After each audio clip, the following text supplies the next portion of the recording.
Welcome back to another Full Force Combat podcast. This is in partnership with BARE KNUCKLE News UK, and we're proudly sponsored by Hez Boxing Equipment. Today I'm delighted to be joined by Ireland's first professional bare knuckle boxer, Sineadh Ni Nuallain.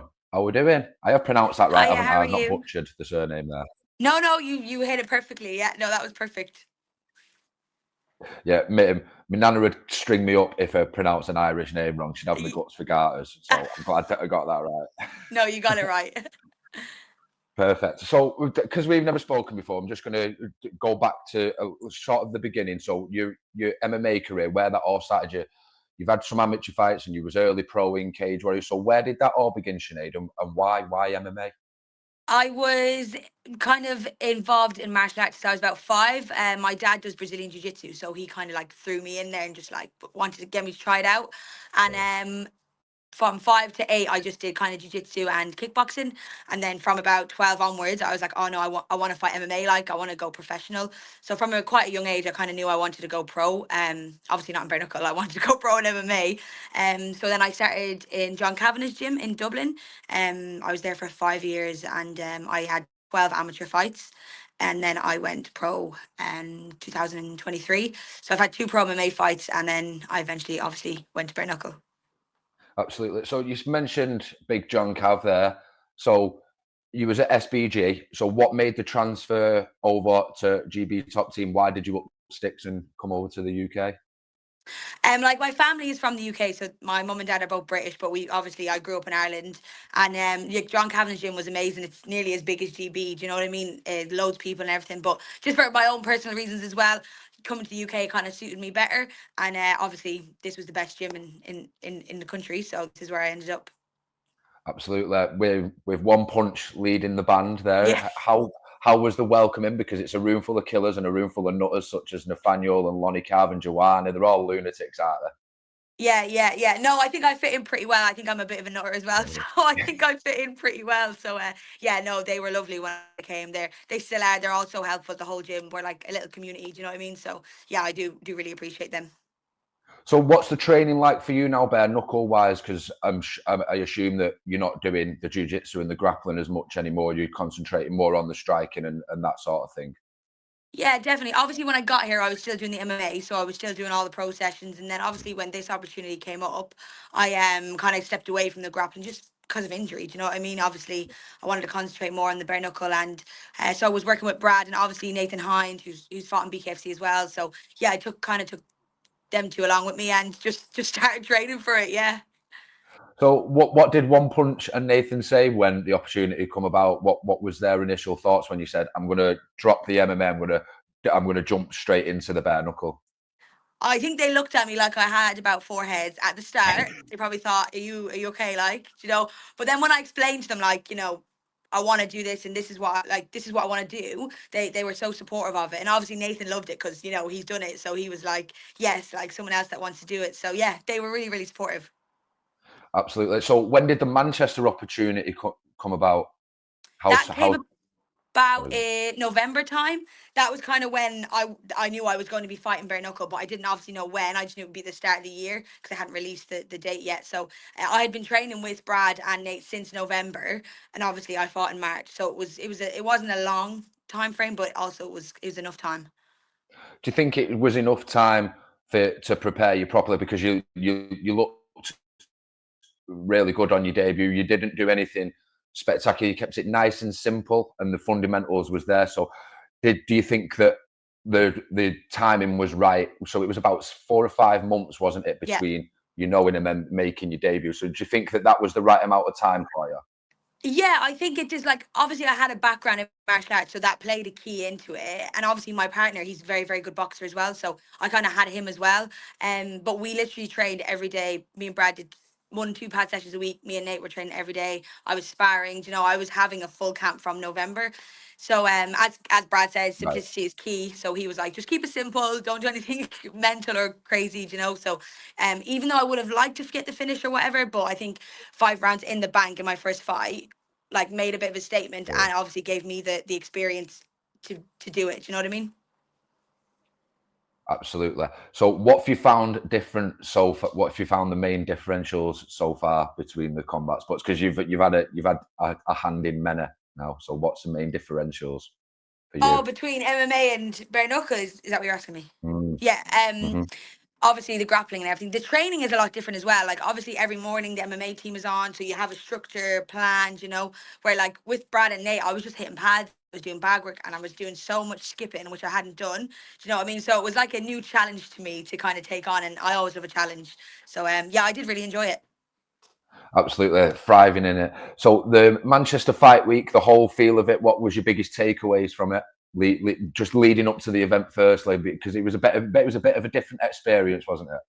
Just a little bit, yeah. Like even the weigh-ins were crazy. Like I brought my partner with me for the weigh-ins because Brad didn't come to, and we just stood there like this is completely different to MMA. Everyone is just wants to fight. It's like a Mm. different temperament. And to be fair, I fit right in. To be fair, I really enjoyed it. Do you know what I mean? And it's definitely something I want to pursue. So yeah, definitely. Absolutely. So, Manchester making your debut. What was the instant feeling of getting your hand raised? Because it was your first professional win as well. So, I bet you was overjoyed with emotion at first, weren't you? Yeah, of course. It was quite emotional to me just for myself because obviously it was my first pro win. Obviously being the first woman, there was not a lot of pressure, but the pressure I put on myself to like, okay, Yeah. I've made the statement now. I've got to actually win. I've got to do this. And there was a lot of people in camp like, why are you doing bare knuckle? Your hands, you're young, blah blah blah. And it was just like I wanted to prove everyone wrong. Do you know what I mean? Like you can Hmm. have your own path in whatever you want to do. People are like you Absolutely. shouldn't do it to the end of your career. But like, is there a rule book that says that?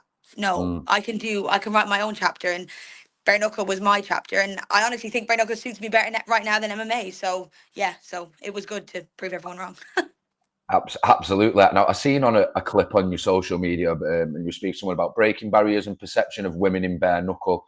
Do you Yeah. think you've started? Do you think you've really started to do that now? And do you hope that not just more women, but more Irish women will get their teeth into it now and follow suit? Yeah, 100%. Like it's kind of breaking barriers, not just in bare knuckle, but in martial arts. Like, Mm. I saw a clip the last day, and someone said, "Oh, like women's MMA is really sexualized." You know what I mean? Like that. Yeah, okay, it can be if they want it to be, but I'm like me. I'm not like that. I just want to get in and fight, like any other man wants to do. Do you know what I mean? So that's what kind of helped me a little bit along as well. I want to just do what you want to do. If you're a woman and you want to fight, fight. Who's to tell you you can't do it? Absolutely. Now, in Ireland, now it's in the best place it's been for a few years in terms of all combat sports, isn't it? So, is it solely bare knuckle that you're going to concentrate on now, or have you got something in the back of your head that you might dabble back into MMA in the future? Maybe even put on some 8-ounce gloves and go into boxing. You're a woman of many talents, so the question's been put to you there. Yeah, the question I've had so many of them questions since I I've bet finished you my have. fight, and honestly, I'm gonna stick with the bare knuckle for now. I bet. Maybe become a bare knuckle world champ. Never know. That's what I would like to do. And as Brad said to me, if you're gonna do this, you can't really just do it for the fun of it because I still have a whole career to do. Do you know what I mean? I've Mhm. got to either go 100% or go back to MMA. So I decided I'm gonna just gonna go for it and see what happens. So yeah. Absolutely. And you mentioned championships there and future and ambitions. So there's been murmurs about an Irish card. What would that mean to you to be able to fight at home?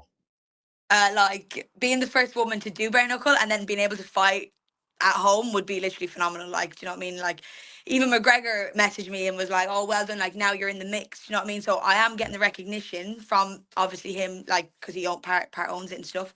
So it is nice to like get that recognition and actually say like I could actually go far in this if I put my head to it.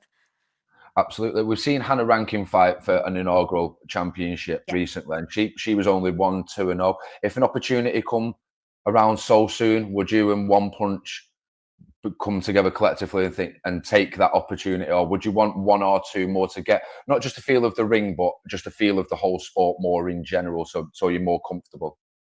Yeah, definitely. Like I do want to be a champion in it one day. Do you know what I mean? And I do think I need a few more, maybe two or three, like you said, to get to that level. Like I do think that the girls that are champs are beatable, but maybe I couldn't beat them right now just because they've got them 10, 11, 12 fight experience and I'm 1-0. Do you know what I mean? So I do feel like in a few fights that hopefully I could be up there. Absolutely.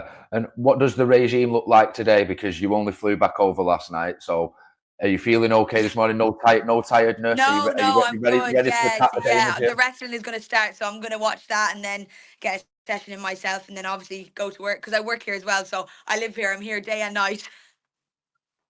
Lovely. Now, just to finish it, Sinead, is there any fight news on the horizon yet, or have you not heard anything yet? Because there's a Birmingham card coming up and there's a Manchester card coming up again. So, does any of them two take your fancy? I'm assuming that June, at the end of June, might be a little bit soon for you, but Manchester's definitely doable, isn't it? September.